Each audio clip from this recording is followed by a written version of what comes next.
सभी की लाइफ में कभी न कभी ऐसे मोमेंट्स जरूर आते हैं जहां हमें लगता है कि हमारा अपमान हुआ है। यह एक आम समस्या है जिससे बच पाना बहुत मुश्किल है, क्योंकि हम दूसरे को कैसे कंट्रोल कर सकते हैं। दूसरे के व्यवहार, दूसरे के शब्दों पर नियंत्रण करना हमारे बस में नहीं है। लेकिन हम अपने जीवन में सोचने के तरीके में थोड़ा सा परिवर्तन लाते हैं तो अपमान के दुष्प्रभाव से जरूर बच सकते हैं। जब अपमान करने वाला हमसे कमजोर या बराबरी का हो तो हम उस पर गुस्सा करके या लड़ झगड़ कर निपटारा कर लेते हैं, परंतु जब अपमान करने वाला हमसे शक्तिशाली है तो अपमान का ज्यादा दुष्प्रभाव दिखता है। जैसे हमारा बॉस, सीनियर या कोई बड़ा रसूखदार व्यक्ति अपने पद प्रतिष्ठा के घमंड में हमें अपमानित करता है तो उससे प्रतिकार मुश्किल है या हमें मुश्किल में डाल सकता है, जिसका यह परिणाम होता है कि कई लोग अवसाद, चिंता, निराशा से घिर जाते हैं, जिस कारण लोग अपना गुस्सा अपने से कमजोर लोगों पर निकालते हैं, जिसका मतलब है कि अपमानित करने वाला अपने काम में सफल हो गया है। अपमानित करने वाले शब्द अपना प्रभाव तब दिखाते हैं जब हम उसे अपने पर हावी होने देते हैं। अब प्रश्न उठता है कि क्या हम अपमान के दुष्प्रभाव से बच सकते हैं? तो इसका जवाब है हाँ, जरूर बच सकते हैं। इससे बचने के लिए सबसे पहले तो सदैव खुद की रिस्पेक्ट करें।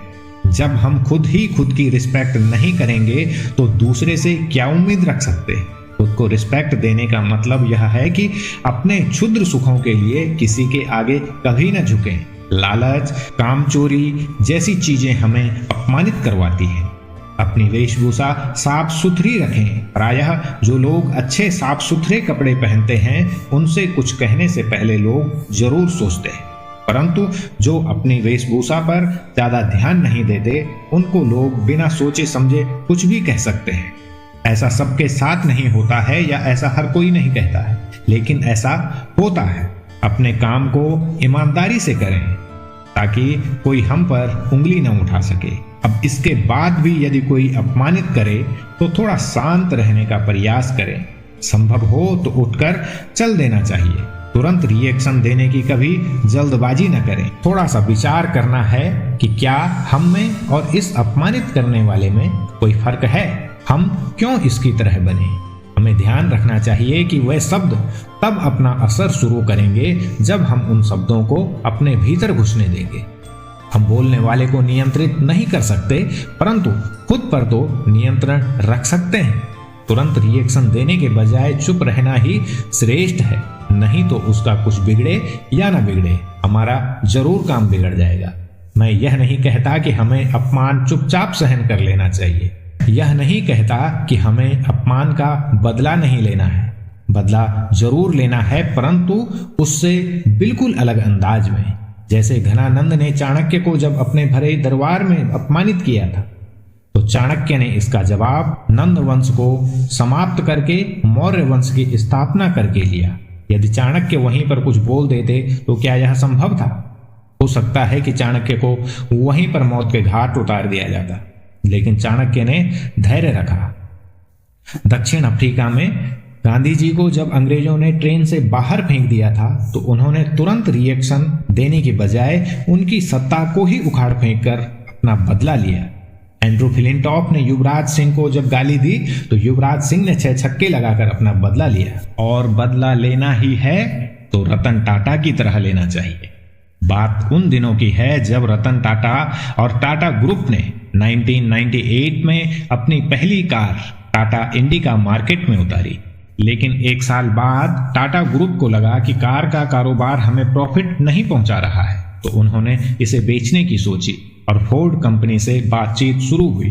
मीटिंग के दौरान बिल फोर्ड ने अपने कटु शब्दों से रतन टाटा को कहा, जब तुम्हें कार के बारे में कोई जानकारी ही नहीं थी तो इस कारोबार में उतरना ही नहीं चाहिए था।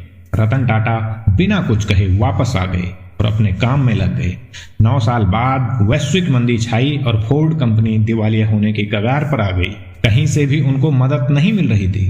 तभी रतन टाटा ने लैंड रोवर और जगुआर 2 ब्रांड खरीद लिए। बिल फोर्ड ने तब कहा, आपने हम पर बहुत बड़ा एहसान किया है और हमें दिवालिया होने से बचा लिया है। आपका धन्यवाद। ये होता है अपमान का बदला।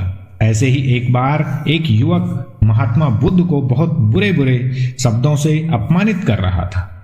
महात्मा बुद्ध चुपचाप मुस्कुराते हुए युवक से पूछते हैं, यदि तुम किसी को उपहार देते हो और वह उपहार लेने से मना कर दे तो आप क्या करोगे? युवक बोला, अपने पास ही रख लेंगे।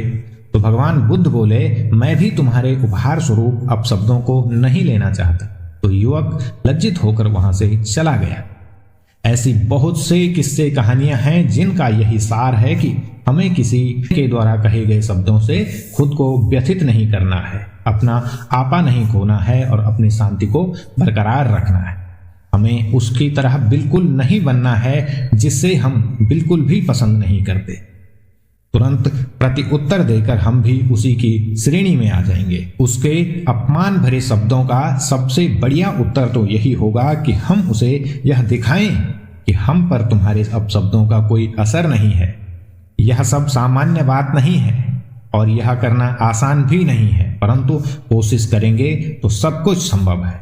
रतन टाटा के लिए संभव है, गांधी जी के लिए संभव है, तो हमारे लिए भी संभव हो सकता है। जरूरत है थोड़ा सा प्रयास करने की। एक संत तो कहते हैं कि मैं उस व्यक्ति के लिए प्रार्थना करता हूं जो कि मुझे अपशब्द कहता है, क्योंकि उसे पता ही नहीं है कि मैं क्या कह रहा हूं। यह सब हम उसके लिए नहीं कर रहे हैं जो कि हमें अपमानित कर रहा है, बल्कि हम अपने शांति और खुशहाल भरे जीवन के लिए यह सब कर रहे हैं। और सबसे अच्छा यदि हम कुछ कर सकते हैं तो हम यह करें कि खुद से एक वादा करें, जिस तरह हमें अपमानित किया गया है हम कभी ऐसे शब्दों का प्रयोग न करें जिससे कोई अन्य भी हमारी तरह व्यथित हो।